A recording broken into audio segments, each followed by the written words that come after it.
speak. Thank you, sir. So anyway, I'm watching this movie, and the audience is engaged in a hurry. And I was wondering, from your perspective, how much of that parental instinct you think lights the fuse for this story for audiences? A deal of it, for sure. The first time I saw the screenplay, I thought, well, look, it's based on the life of a real, living, breathing individual who did something, well, extraordinary in a great measure, and that is to go to whatever lengths it took to seek out a cure, a remedy, a treatment for his children who would most certainly pass from a rather rare form of a type of muscular dystrophy called Pompe disease. Their bodies become atrophied, they're on life support systems.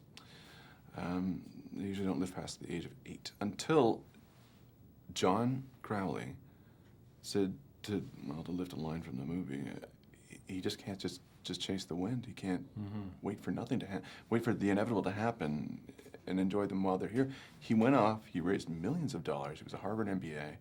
He knew how to use that savvy. He galvanized a team of people, researchers, doctors, etc., investors, to seek out a special medicine, as he would tell his daughter, who, by the way, just turned 13. She's called Megan. Hi, Megan. Wow. And she's very savvy, and trust me, Megan. Hi, Megan. She will likely see this interview because the thing about this disorder is that it affects the body, but not the mind at all, at all, at all. So there is certainly is a great deal of personality and savvy behind these kids' eyes. Definitely, and you see, it overcomes so many problems. I mean, there's the money and all that, and then I think audiences also love to see how he takes on the establishment. There's always some kind of satisfaction in taking on the establishment and winning. It's kind of like, I don't know if it's so much of a David and Goliath story. It's more like David went to Goliath and went, hey, can we talk? Calm down a little bit. Look, we got to find some middle ground here, and he kind of did it. Yeah. He did it. I mean, he really did it. And furthermore, now that Crowley has effectively put together an enzyme replacement, an enzyme replacement treatment to prolong the lives of individuals who have Pompe disease, that has opened up many other avenues of research for other forms of muscular disorders like that. Crowley is probably one of the most principled individuals that I've had the pleasure of meeting in my life. I mean, Cry Me River, I'm 41, but he's a good cat. He's a really good guy. And he's done a lot of good. Well, look what he's done for his own family, and then for all these other kids around the world.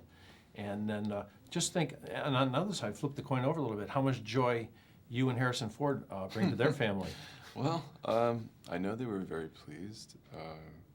I think that the funny thing is that Crowley and I look not so much unalike, except that there's a height differential where let's just say he makes a lot of tall guy jokes around me, and I'll say, are those lifts today? Anyway. But he's a great guy, to have sit down, have a beer and a burger with, and he's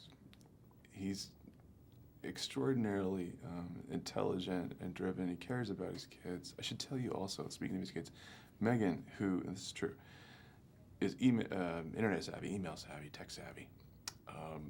I couldn't get the release date out of the studio, my reps, anybody. I'm like, when's the movie coming out? I'm trying to plan my year. So I get this email from Megan, because she does that.